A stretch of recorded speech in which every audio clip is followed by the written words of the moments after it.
오늘 하나님 말씀은 아가서 8장 말씀입니다. 아가서 8장, 제 성경은 966페이지입니다. 내가 내 어머니의 젖을 먹는 오라비 같았더라면 내가 밖에서 너를 만날 때에 입을 맞추어도 나를 업신여길 자가 없었을 것이라. 내가 너를 이끌어 내 어머니 집에 들이고 내게서 교훈을 받았으리라. 나는 향기로운 술 곧 석류즙으로 내게 마시게 하였고 너는 왼팔로는 내 머리를 고이고 오른손으로는 나를 안았으리라. 예루살렘 딸들아, 내가 너에게 부탁한다. 내 사랑하는 자가 원하기 전에는 흔들지 말며 깨우지 말지니라. 그의 사랑하는 자를 의지하고 거친 들에서 올라오는 여자가 누구인가? 너로 말미암아 내 어머니가 고생한 곳은 너를 낳은 자가 애쓴 그곳 사과나무 아래에서 내가 너를 깨웠노라. 너는 나를 도장같이 마음에 품고 도장같이 팔에 두라. 사랑은 죽음같이 강하고 질투는 수월같이 잔인하며 불길같이 일어나니 그 기세가 여호와의 불과 같으니라. 많은 물도 이 사랑을 끄지 못하겠고 홍수라도 삼키지 못하느니 사람이 그의 온 가산을 다 주고 사랑과 바꾸려 할지라도 오히려 멸시를 받으리라. 아멘. 아가서를 처음 시작하면서 그런 이야기를 드린 적이 있습니다. 이 아가서는 성경에 읽어보면은 가장 성경 같지 않은 성경이 있다면 아가서라, 그렇게 이야기할 수 있을 것입니다. 그 이유는 아가서는 하나님께서 우리에게 무슨 말씀을 하셨다 이런 말씀이 전혀 없는 것이에요. 그냥 남녀간의 사랑에 대한 그런 이야기입니다. 그런데 사실 이 아가서는 이스라엘 왕의 결혼식 때 부르던 그런 노래였다 그러죠. 이 아가서는 이스라엘 백성들이 계속적으로 축복을 받고 그리고 부흥하기 위해서 가장 중요한 것이 뭐냐면은 왕이 신앙적인 여인과 결혼하는 것이라 이렇게 생각했다고 하는 것입니다. 이스라엘 백성들은 왕이 신앙적인 그러한 여성과 결혼함을 통해 믿음을, 가정을 이룸을 통해 하나님께서 이스라엘을 축복하여 주셔서 백성들 전체가 복을 받을 것이라 이렇게 자기들은 믿었다는 것이에요. 그래서 이스라엘 백성들이 이스라엘의 왕비로 가장 이상적으로 여겼던 그러한 여인은 이렇게 허리가 가늘고 피부가 곱고 이런 이방 공주들이 아니라 비록 일을 하기 때문에 햇빛을 쬐어서 피부가 검고 아름답지 못한다 하더라도 믿음이 좋은 술람미 같은 그러한 여인이라 이렇게 노래를 했던 것입니다. 그럼에도 불구하고 아가서를 보면 주제가 결국 미인. 현대 여성들이 특별히 좋아하는 남성상이 있다 그러죠. 예전에 그런 이야기들이 있었는데 좀 변화되니 옛날에는 돈키호텔 남성상이라고 그랬죠. 돈 많고 키 크고 호남형, 테크닉 매너 좋고 이런 사람 좋아한다 그래요. 보통 사람들은 사랑을 한다 하면서 상대방의 어떤 외모를 따지고 학벌을 따지고 돈 많은 것 따지고 실제로 결혼 정년기가 되면 이런 것을 대부분 많이 따질 것입니다. 그런데 실제적으로 결혼이라는 것은 궁극적으로 내가 이 사람을 사랑하느냐, 이게 훨씬 더 중요한 것이죠. 정말 상대편을 진정으로 사랑한다면 상대방의 외모나 그리고 가난한 것이나 학벌 같은 것 이런 것은 얼마든지 극복할 수 있을 것입니다. 그런데 요즘 여자들은 남자들을 돈키호테상 이런 것을 원하고 있지만 남자들은 여성상이 무조건 예뻐야 된다 그래요. 지나칠 정도로 외모를 많이 따진다, 남자들은. 그래서 남자들이 예쁜 여자 좋아하는 것은 죄가 아니다.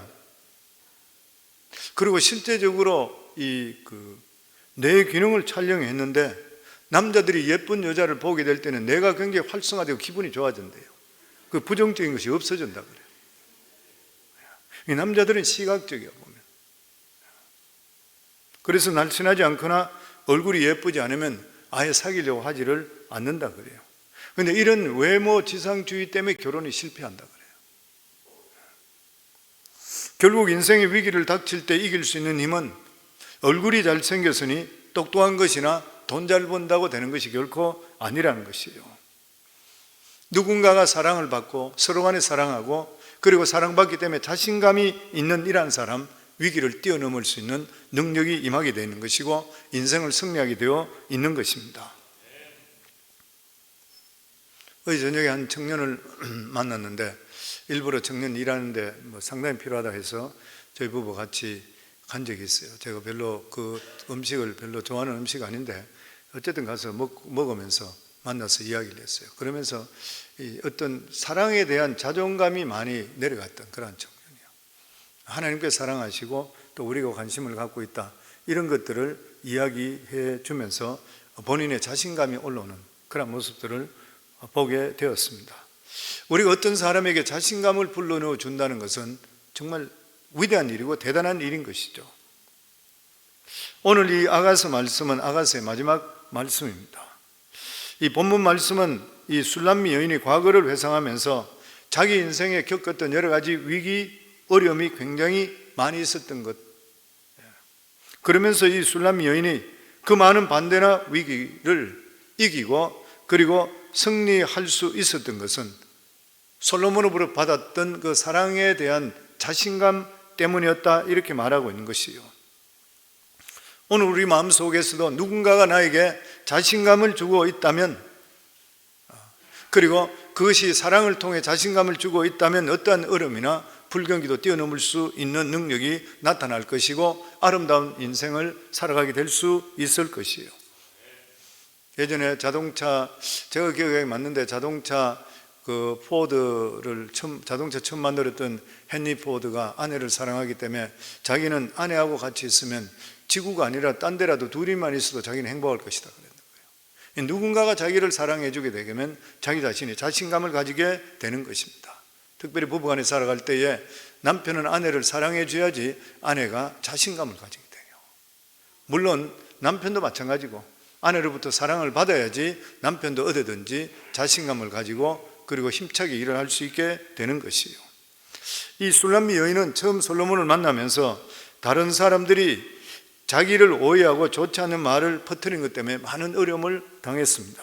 그래서 이 술람미 여인은 처음에는 자기가 솔로몬이 연인이 아니기를 바랐다고 그렇게 말합니다.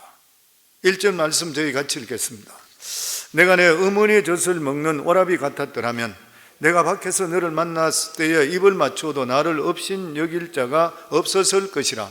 이 술람미 여인은 솔로몬을 처음 만났는데 다른 사람으로부터 눈치를 많이 보게 됐던 것이, 그리고 시기를 많이 받게 됐던 그런 이야기가 뭐냐면은 이 두 사람을 질투하고 이상한 눈으로 보기 시작하는 거예요. 그래서 이 술람미 여인은 솔로몬이 차라리 자기 연인이 아니라 어머니와 같이 젖을 먹은 오라비였더라면, 이 말은 친형제이기 때문에 만나서 좋은 이야기를 나누더라도 사람들이 이상하게 생각할 사람이 아무도 없을 것이라는 것이에요. 그런데 술람미 여인은 오빠들은 거의 신앙이 없는 그런 사람들이었습니다. 그래서 하나님의 말씀을 들을 수 있는 유일한 길이 어디냐 하면은 이 술람미 여인은 솔로몬밖에 없었던 것이에요. 그런데 처녀가 외간 남자를 자꾸 만나게 되니까 하나님 말씀을 듣기 위해서 만났지만 사람들한테 여러 가지 오해를 많이 받게 되었는 것이고 이것이 이 여인을 굉장히 괴롭혔던 것이에요. 그래서 술람미 여인은 솔로몬을 만날 때 이성으로 만난 것이 아니라 하나님 말씀을 듣기 위해서 만났던 것이에요. 친형제 같으면은 아는 체 하더라도 사람들이 이상하게 생각하지 않을 것이고, 또 반가워서 입을 맞춘다 한다 하더라도 사람이 전혀 그것을 이상하게 생각하지 않을 것이에요. 그런데 솔로몬과 자기는 신분이 다르기 때문에 두 사람이 만날 때마다 사람들이 오해했는 것이에요. 그래서 자기는 차라리 솔로몬이 나와 이렇게 사랑하는 사이가 아니라 형제였으면 좋았겠다, 이렇게 이야기하는 것이에요.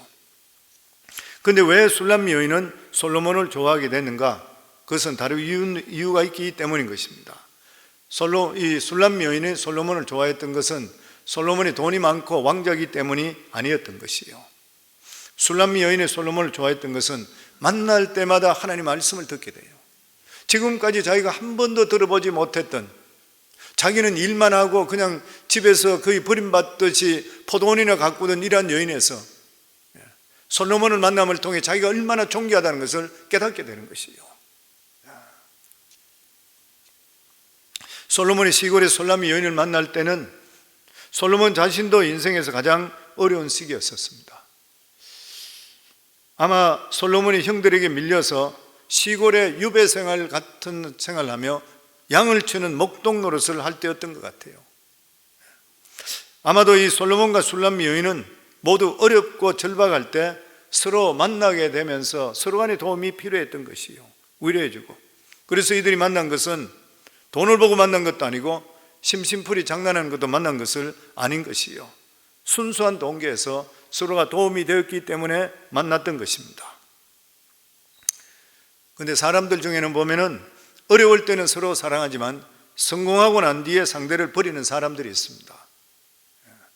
왜냐하면 이제 더 높은 야망을 위해 나가야 되는데 옛 여인이 방해가 될, 여인이나 애인이 방해될 때가 있기 때문인 것이에요. 그러나 이 솔로몬과 술람미 여인은 이런 위기를 이길 수 있었던 것은 두 사람 관계가 진실한 사랑 관계였었습니다. 우리가 신앙생활하면서 자주 어려움을 겪는 것은 하나님 앞에서 우리 자신이 자격지심이 있을 때예요. 나같이 전한 자, 나같이 별 볼 일 없는 자를 하나님께 진짜 사랑해 주실까? 의심이 드는 것이에요, 보면. 또 이 세상에 똑똑하고 잘난 사람이 수도 없이 많이 있는데 하나님께서는 과연 나 같은 자에게 신경을 써 주실까? 과연 내 기도를 하나님께 듣고 계실까? 그러한 생각이 들기도 하는 것이에요. 특히 우리가 고난에 빠졌을 때에 하나님의 사랑을 의심할 때가 많이 있습니다. 그러나 우리가 이러한 의심을 이기고 열등감, 영적 침체를 이길 수 있는 것이 뭐냐면 하나님께서 우리 마음속에 하나님의 사랑을 우리에게 주시기 때문인 것이에요. 그래서 로마서 5장 3절부터 보면 이런 말씀이 있습니다. 다만 이뿐 아니라 우리가 환난 중에도 즐거워하나니 이는 환난은 인내를, 인내는 연단을, 연단은 소망을 이룬 줄 압니다. 소망이 우리를 부끄럽게 하지 아니하면 우리에게 주신 성령으로 말미암아 하나님의 사랑이 우리 마음속에 부은 바 됨이라. 우리가 예수 믿고 구원받고 할 때는 우리 속에는 하나님의 성령이 우리 속에 내주하시는 거예요. 그래서 우리가 어려움을 당하고 이럴 때, 영적 침체에 있을 때 하나님께서 나를 기억하지 못하는 거 아닌가 이런 의심을 갖고 있을 때 내 속에 내주하는 성령께서 하나님의 사랑을 깨닫게 만들어줘요. 많은 사람들이 예수를 믿으면 평탄하고 아무 문제가 없을 것이라 그렇게 생각을 합니다. 그런데 그렇지 않지 않습니까? 예수를 믿어도 환난이 있습니다. 요셉을 보시면 알잖아요. 위대한 믿음의 사람 요셉, 하나님께 순종했지만 애굽의 노예로 팔려갔어요. 더더욱이나 감옥까지 가게 됐어요. 주인의 유혹에 넘어가지 않았잖아요. 내가 하나님 앞에 어떻게 득죄하리까 이렇게 말씀을 지켰어요. 그렇기 때문에 하나님께서 착하고 충성된 종아 그러면서 은혜와 능력을 주셨어야 되는 것이에요. 그런데 오히려 감옥에 가버렸습니다. 그래서 디모데후서 3장 12절에 보면 무릇 그리스도 예수 안에서 경건하게 살고자 하는 자는 박해를 받으리라. 성도님, 대충 살면 세상에 살아가는데 아무 문제 없어요. 근데 정말 우리가 말씀대로 살겠다 그러면 반드시 환난이 있어요. 그것을 뛰어넘게 우리는 믿음으로 그것을 뛰어넘어야 되는 것이에요. 이게 바로 우리 그리스도인들의 삶인 것이에요. 그런데 그리스도인들의 특징이 뭐예요? 환난 중에서도 기뻐한다고 그랬어요.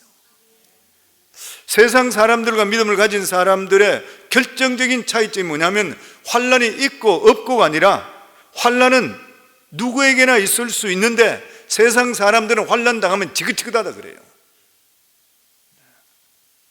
그런데 성도들은 환난 중에서도 즐거워한다 그랬어요. 왜 그런 것이에요? 상황은 바뀌지 않아도 해석이 다르기 때문에 그렇습니다.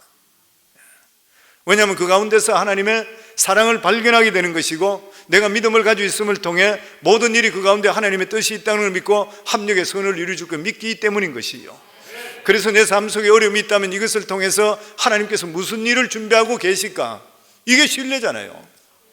내 삶 속에 하나님을 진실로 내가 믿는다 그러면 내 삶 속에 어떤 어려움이 있다 하더라도 하나님 저는 이해가 되지 않는데 하나님 범사에 감사하라 그랬으니까 그리고 환난 때 즐거워하라 그랬으니까 나는 모르겠지만 하나님 말씀에 따르겠습니다. 하나님 기뻐하시는 거죠. 그리고 하나님의 역사는 우리 속에 임하게 되어 있는 것이죠. 아멘. 어려움 속에 하나님의 사랑을 발견하는 것이에요. 우리 너무나 잘 알고 있는 송명희 씨, 뇌승마귀 장애인, 태어날 때부터 의사가 집게로 너무 잘못 집은 바람에 머리가 잘못되어 버려서 뇌승마비, 일평생 동안 뇌성마비 장애로 자라게 되잖아요. 살아가게 되잖아요. 몇 번을 죽으려고 자살하다가 미수에 끝나고 17살 때는 자기가 결단을 했다 그러죠. 이제 죽더라도 하나님 믿고 내가 죽어야 되겠는데 하나님 진짜 살아계시면 나에게 알려달라고 하루에 5시간씩 죽으라고 기도했다 그러죠. 하나님 왜 나를 뇌성마비로 세상에 태어나게 했습니까? 밥도 내 숟가락으로 못 떠먹고 얼굴도 돌아가 있고 몸도 비틀리는 내 이 모습을 내가 어떻게 살아가는 것입니까? 절규하며 하나님께 뜻을 찾았다고 하는 것이에요. 마침내 송명이시는 성령으로 거듭남을 통해 삶의 의미를 그리고 목적을 발견하게 되었던 것이에요. 그것이 뭐냐, 하나님께서 이 땅에 그녀를 보내신 것은 하나님께서 친히 그녀 속에 거하시기 위함이라는 걸 알았다는 것이에요.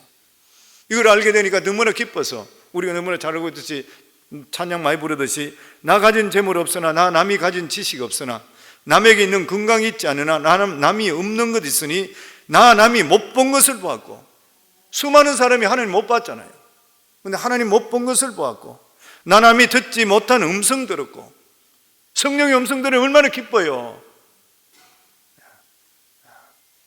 나 남이 받지 못한 사랑 받았고, 나 남이 모르는 것 깨달았네. 공평하신 하나님이 나 남이 가진 것 하나도 없지만 공평하신 하나님이 나 남이 없는 것 같게 하셨네. 뭐예요? 하나님 사랑인 거예요. 마지막 순간에도 하나님 사랑만 우리와 함께 한다 그러면 무엇이 두렵겠습니까? 우리 삶 속에서. 그래서 우리 육신적으로는 고난을 당하지만 마음속에는 하나님의 성령을 통해 우리에게 사랑을 부어 주시는 것이에요. 그래서 고난 속에 우리들은 하나님의 사랑을 더욱더 경험할 때가 너무나 많이 있는 거예요. 누구나 고난 좋아하는 사람 아무도 없어요. 그런데 고난이 와야지 우리 삶 속에 하나님을 더욱더 깊이 깨달을 수 있게 돼요. 그래서 우리 믿는 사람은 이래도 좋고 저래 좋은 거예요. 아멘. 솔로몬이 술람미 여인에게 주었던 최고의 선물은 뭐냐면은 하나님 말씀을 들려주었던 것입니다. 결국 이 술람미 여인이 솔로몬을 사랑하게 되었던 것은 하나님 말씀을 자꾸 들으면서 자기 자신이 변화되고 아름답게 바뀌는 것이에요. 자존감이 서게 되는 것이고, 그리고 자기 자신이 얼마나 사랑스러운 사람이라는 것을 자기가 깨닫게 되는 것이에요. 그런데 이 술람미 여인은 솔로몬 이야기를 마음대로 들을 수가 없었습니다. 왜냐하면 집안 식구들이 반대가 보통 심한 것이 아니었던 거예요. 우리 2절 말씀 같이 읽겠습니다. 3절하고 내가 너를 이끌어 내 어머니 집에 들이고 내게서 교훈을 받았으리라. 나는 향기로운 술 곧 석류즙으로 내게 마시게 하겠고 너는 왼팔로는 내 머리를 고이고 오른손으로는 나를 안았으리라. 여기 술람미 여인이 솔로몬을 사랑한 이유가 있습니다. 술람미 여인이 솔로몬을 사랑했던 이유는 그가 왕자거나 돈이 많다거나 이것이 아니라 그를 통해 하나님 말씀을 들을 수 있었기 때문인 것이에요. 그는 이 솔로몬과 만남을 통해 잃어버렸던 자신을 찾게 되는 거예요. 자기 자신을 찾게 되는 것입니다. 성도님, 우리가 인생에 가장 중요한 게 뭐예요? 내가 누군지 아는 거잖아요. 내 정체성을 발견하는 것이잖아요. 이 이상 더 중요한 일이 있겠습니까? 그런데 이렇게 우리가 정체성을 발견하는 것은 하나님 만나기 전까지, 예수 알기 전 절대로 알 수가 없습니다. 예수님이 하나님 말씀을 전하고 병을 고쳤을 때 많은 사람들이 몰려왔지만 예수님의 사상이 자기들과 생각이 맞지 않다고 생각해서 등을 돌리고 대부분이 다 떠나게 됐을 때 예수님은 제자들에게 묻습니다. 너희들도 가겠느냐? 너희들도 나를 떠날 것이냐? 그랬을 때 베드로가 뭐라 그랬습니까? 영생의 말씀이 주께 있사온데 우리가 어디로 가버릴까? 이 베드로가 이렇게 고백했는 이유가 있는 것이에요. 왜 그래요? 베드로는 예수님 만나기 전까지 방황하며 살았던 사람이에요. 자기 자신을 찾지 못했던 그런 사람입니다. 그런데 예수 그리스도를 만나고 나서 생명의 말씀을 그가 듣고 나서 잃어버렸던 자신을 찾게 되는 거예요. 그러니까 이 말씀이 자기를 하나님 바른 길로, 하나님 뜻 가운데로 살아갈 수 있기 때문에 자기는 절대로 딴 데 갈 수가 없는 거예요. 그래서 우리가 실제적으로 하나님 말씀을 완전히 받아들이고 하나님 믿는다 그러면 믿음에서 절대로 못 떠납니다. 떠날 수가 없는 일이잖아요. 우리가 믿음의 업은 다운에 있을 수 있어요. 더 강할 수도 있고 약해질 수도 있지만 하나님 어디 계시냐, 그리고 교회도 안 나타나고 없어지고, 이게 있을 수가 없는 이야기고요. 우리가 하나님 말씀을 들으면 그동안 마귀에게 빼앗겼던 너무나도 소중한 자기 자신을 발견하게 되는 것이에요.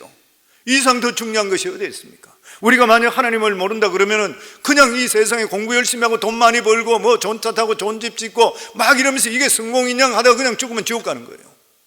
그렇잖아요. 근데 저희들은 어때요? 우리는 비록 가진 것이 좀 부족한 게 있다 하더라도 예수 그리스도로 말미암아 구원받고 예수 그리스도를 우리의 구주로 신함을 통해 우리 이름이 생명록의 천국에 기록되어 있는 거예요. 우리는 이 세상 살아가도 하나님께서 우리와 함께 하시지만 죽고 나면 영원한 천국에 가게 되어 있는 것이죠. 그리고 우리 살아가는 삶의 목적과 방향은 정해져 있는 거예요. 우리는. 아멘. 그래서 이 술람미 여인은 솔로몬이 너무 감사한 거예요. 그래서 자기가 가장 아끼고 있던 이 술, 석류즙을 솔로몬에게 주었을 거예요. 여기 보면 그런 말씀 나와 있으니까 나의 향기로운 술 곧 석류즙으로 내게 마시게 하겠고, 이거는 마치 한 죄인 여인이 예수님 발 앞에 비싼 향유를 깨트려서 머리털로 발을 씻는 것과 똑같은 것이에요. 딴 사람들이 볼 때는 이 향유가 흡연하는 것 같이 보였겠지만 너무나도 사랑했기 때문에 자기는 줄 수 있는 것을 최소한대로 다 줬던 것이에요. 그래서 술람미 여인도 솔로몬에게 집에 몰래 감추어 놨던 이 향기로운 술 석류즙을 마시게 했던 것이에요.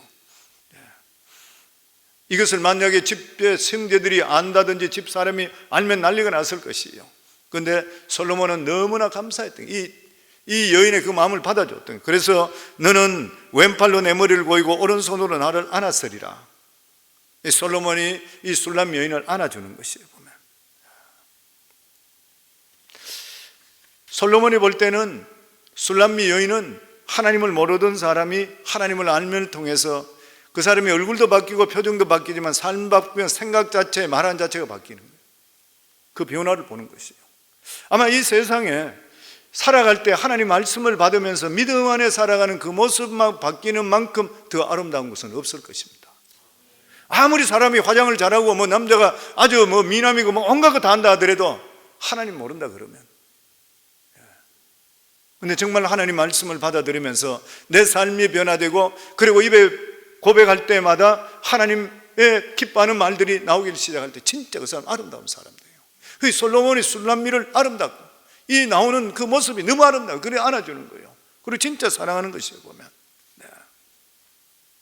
그래서 이러한 믿음의 가치를 아는 그런 사람은 사람이 인물이나 학벌이나 세상적인 지위나 돈이나 이런 거 보지 않습니다 보면. 이 세상에 최고로 돋보이는 것이 무엇이에요? 하나님 말씀에 대한 아름다운 우리 삶 속의 반응인 것이에요. 이렇게 믿음으로 살려고 하는 사람은 성경에 나와 있습니다만 100명이 있든 1000명이 있든 거기서 돋보이게 되어 하나님께 찾아내시고 축복을 주시게 되어 있는 것이에요. 그래서 술람미 여인은 자기는 더 이상 더 부족함이 없다는 거예요. 만족하라고 그랬어요. 우리 4절 말씀입니다. 예루살렘 딸들아 내가 너희에게 부탁한다. 내 사랑하는 자가 원하기 전에는 흔들지 말며 깨우지 말지니라.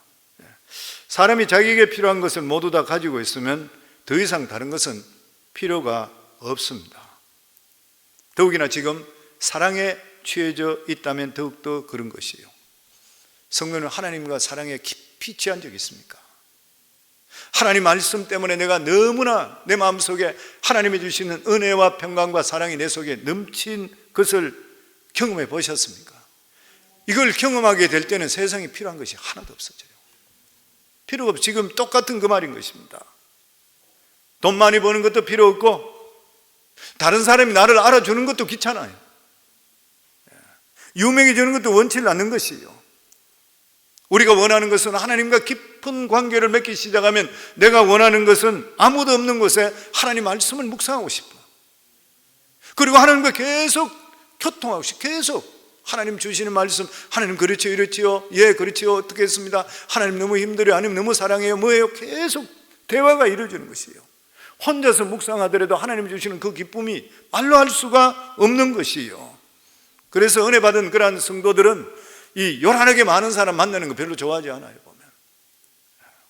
은혜 받은 성도들은 이 사람 저 사람 만나서 아니면 좋지 못한 이야기 듣고 아니면 자기는 하고 이런 것들 듣기 싫은 거예요 보면.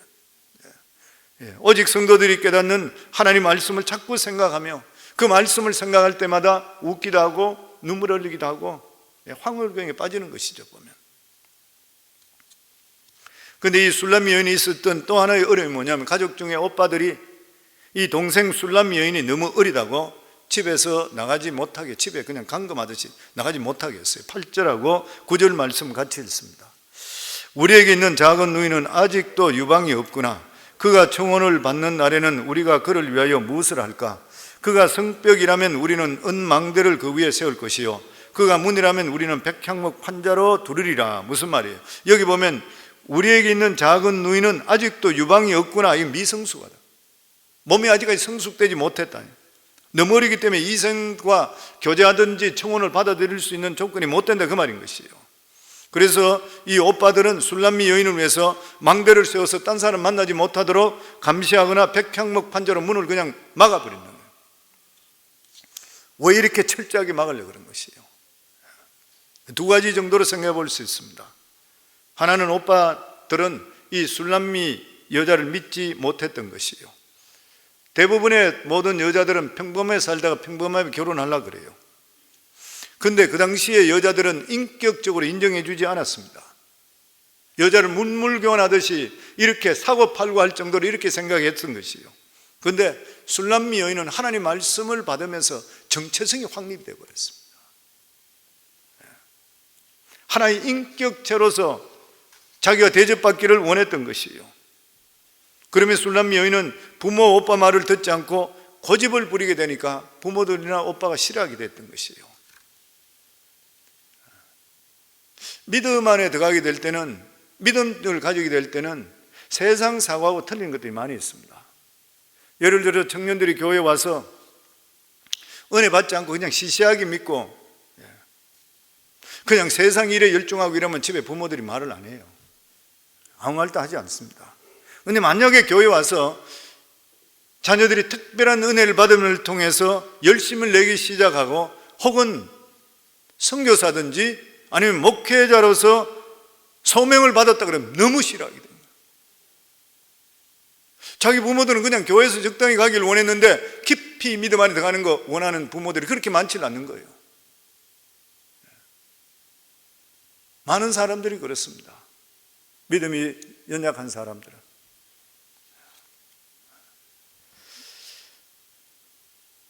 왜 그런가? 부모들은 자기 자녀들이나 주위 사람, 자기 자녀들 관계되는 사람들은 그냥 세상 사람과 똑같이 평범하게 살아가길 원해요. 교회도 그냥 가서 그냥 좋은 이야기 듣고 좋은 말씀 듣고 그냥 이 정도로 수련하고 뭐 수양하는 걸로 생각하는 것이지 자기 자신을 전체를 dedicate하는 이런 걸 원하지 않는 거예요, 부모들이. 가족들은 좋은 학교 나와서 좋은 배우자 만나서 결혼하고 좋은 직장 들어가 돈 벌고 가정 가지고 잘 사는 것, 이것을 원하지 주님을 위해서 자기의 모든 한평생을 바치든지 연단받는 고생이 있다 그런 것 때문에 결코 좋아하지를 않는 것이에요. 가족들은 우리가 너무나 신앙적으로 사는 거 좋아하지 않아요. 보면 집에서 최선을 다하는 것을 원하는 것이에요. 물론 우리도 하나님을 알기 전까지는 가족들이 제일 중요하고 친구들이 중요하고 그렇습니다. 그리고 세상에 성공하는 것이 우리의 목표인 것이죠. 그런데 우리가 하나님 말씀을 듣고 하나님을 알게 되었을 때에 지금까지 내가 알지 못했던 엄청난 세계를 발견하게 되는 거예요. 엄청난 세계죠. 그러니까 인생관이 달라지는 것이에요.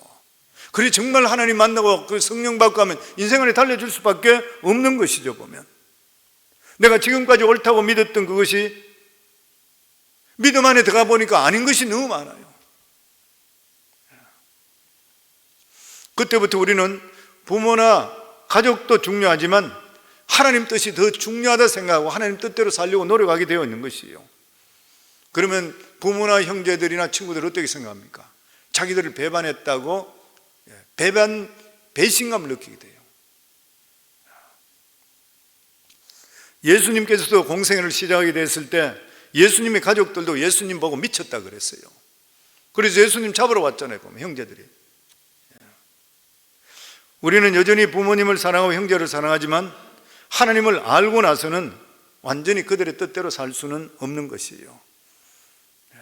그래서 우리가 제대로 신앙생활을 하려고 그러면 부모님이나 가족들, 믿음 없는 분들의 믿음이 어느 정도 있다 하더라도 마찬가지지만 없는 분들을 실망시킬 각오를 해야 되는 것이에요. 마태복음 10장 36절에 보면 사람의 은사가 자기 집안 식구니라. 그래서 술람 여인은 이렇게 고백합니다. 10절 말씀에 보면 나는 성벽이요 내 유방은 망대 같으니 그러므로 나는 그가 보기에 화평을 얻은 자 같구나. 이 술람 여인은 나는 성벽이요, 무슨 말이에요? 나는 확실하게 확고한 믿음을 가지고 있다는 거예요. 다른 사람이 뭐라 그러더라도 허물 수 없는 확실한 자기 간의 자기 믿음 속에 이 성벽이 되어 있다는 것이요.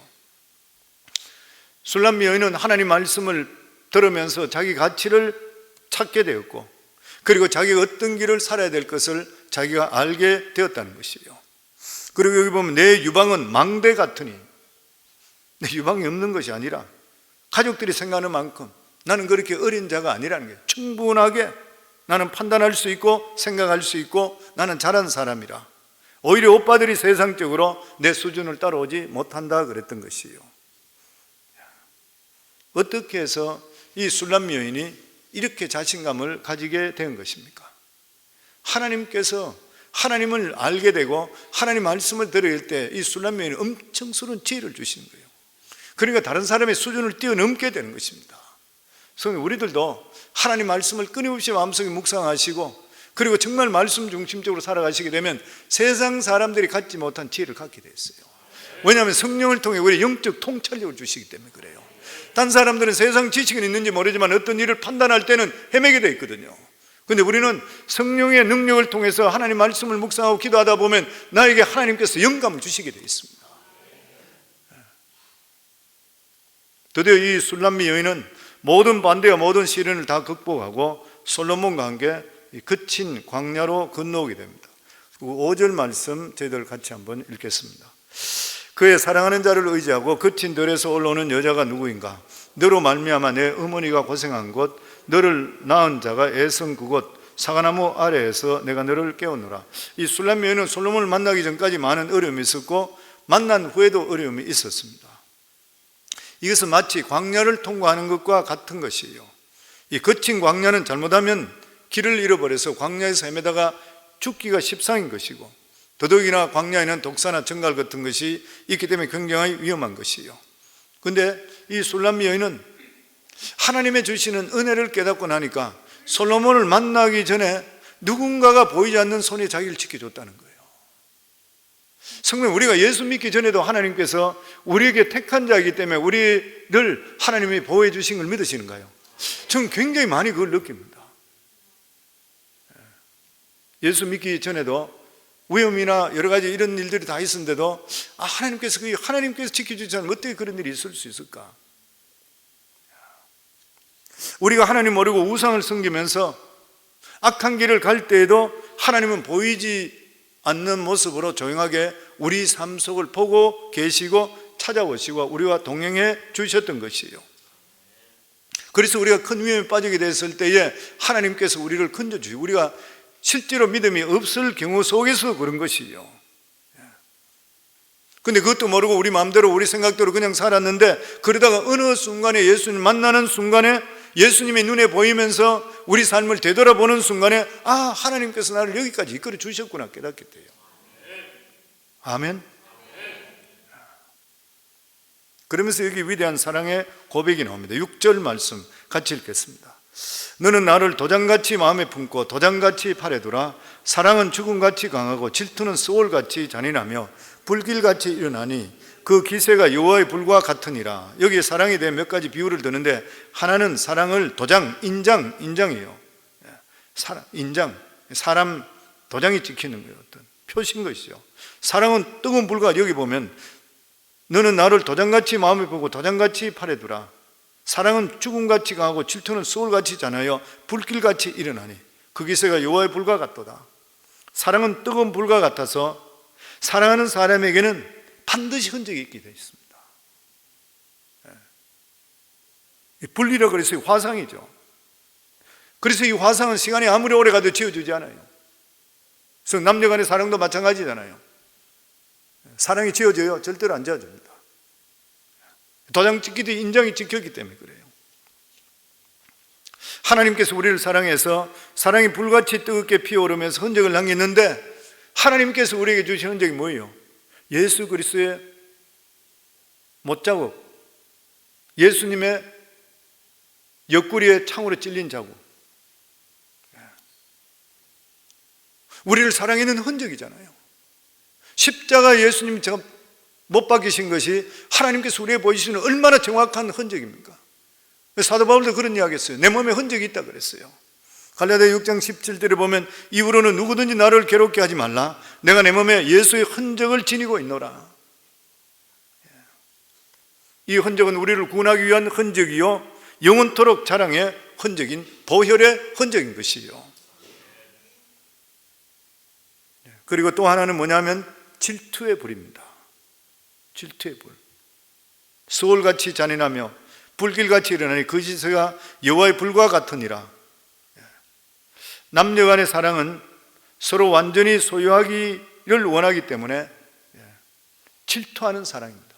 부부간에 살면서 자기 남편이 딴 여자를 보고 있고 아내가 딴 남자에게 관심을 갖는데 질투 안 한다 하면 그거는 부부가 아니겠죠. 사랑이 아니잖아요. 내가 사랑하는 사람이 다른 사람을 나보다 더 좋아하면 불같이 화를 내는 당연한 일인 것이요. 질투하는 것. 그런데 하나님께서 우리에 대해서 질투의 감정을 가지고 계신대요. 왜냐하면 하나님은 우리와 마찬가지로 인격을 소유하고 계시기 때문인 것이에요. 그리고 십계명에 보면 출애굽기 20장 5절에 보면 그것들에게 절하지 말며 그것들을 섬기지 말라. 나 내 하나님 여호와는 질투하는 하나님인즉. 그래서 우리가 하나님을 사랑하거나 세상을 사랑하거나 내버려 두시지 않고 절대로 우리를 세상에 빼앗기지 않으시는 하나님이시죠. 왜 그렇습니까? 불같은 질투심 우리를 이끌어 주시는 하나님이시요. 그래서 성도는 우리가 양쪽의 다리 절대로 걸치면 안 돼요.